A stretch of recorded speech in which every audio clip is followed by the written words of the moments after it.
Welcome everyone, I'm Chef Todd Mohr from Web Cooking Classes. This is Donavon Israel with Body by Donavon. We together have teamed together. We are the team from Fit and Fed, 30/30 Fit and Fed. What we're trying to do is combine our expertise in that a healthy lifestyle is diet and exercise. You can't be incredibly active but eat cake all day long, nor can you starve yourself and exercise constantly. It's this nice balance in between. But I'm not here to proselytize. I'm not an organic person. I'm not a vegan person. All those things are entirely up to you. We're here to try and empower you with the information so that you make the decisions that are right for your life. This hopefully is not preachy, but it's ideas for you. So we'll start off with Donavon, who's going to give you some fitness ideas. Then today we're going to talk about knives and our knife skills today. Ladies and gentlemen, Donavon Israel. All right. So I'd like to get started with first how to maximize your workout. So the first thing you want to think about is when you head to the gym, how long you want to work out. So depending on your fitness level, your workout should last anywhere from 30 minutes to an hour. So you want to warm up. So you go in, and when you do your warm up, it should last about 10 to 15 minutes. You want to decide on what weight you want to use. So a good way to gauge the weight, if you're just starting, you always want to start off with a lighter weight and then do more reps. But once you get good form, you want to go a little heavier on your weight. And what's the best type of exercises? Compound exercises. You use multiple muscle groups which burn a lot of fat and calories. If you're doing curls, you can just add a shoulder press to it. And you work in multiple muscle groups. Those are the best kinds of exercises to do. All right, you want to mix up your routine. You don't want to get stuck in it. Get motivated. Listen to music.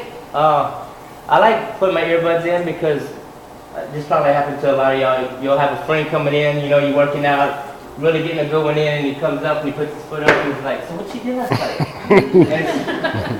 It's like, if y'all check out bodybydonovan.com, I have more fitness tips. All right, so thank y'all. And thank you, Donavon. Thank you.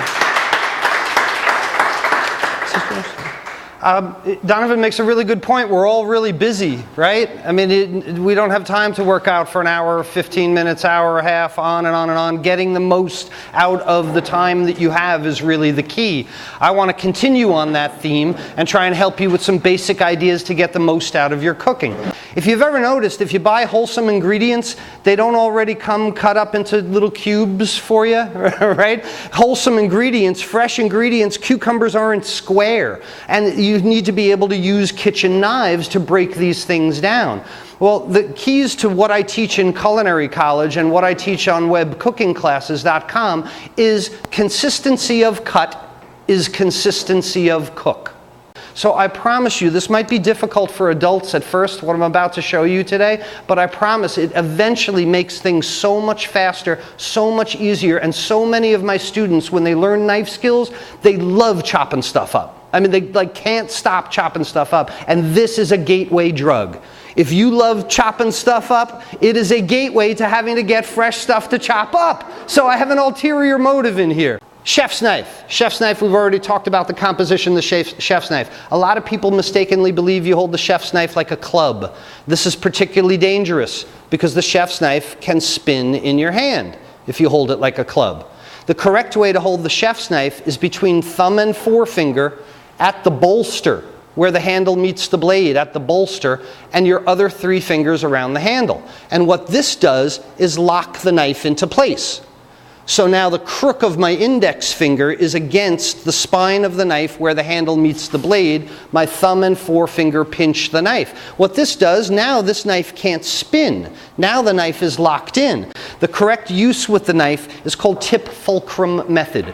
The tip stays on the cutting board at all times and the knife rides back and forth like choo-choo train, right? Not movie clapper up and down like that, but down, forward a little bit. This is exaggerated. Recover, down, forward a little bit. I always say it's like dipping water from a bucket with a spoon.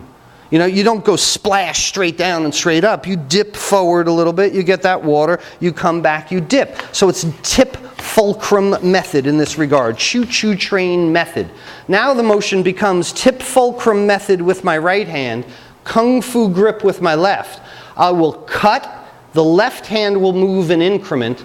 The knife finds the knuckle, comes down, left hand moves, find the knuckle, down, and how you move your left hand in increments is the key to knife cut. So if I move my left hand in small increments,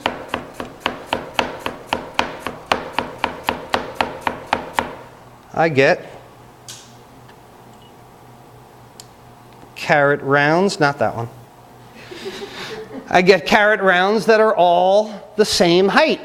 And this is the test in culinary school. When I have students in knife skills and they have to cut celery and carrots and onions and all kinds of stuff like that, I make them line it up on the knife. And if I look down it like this and they're different sizes, it's wrong. Consistency of cut is consistency of cook.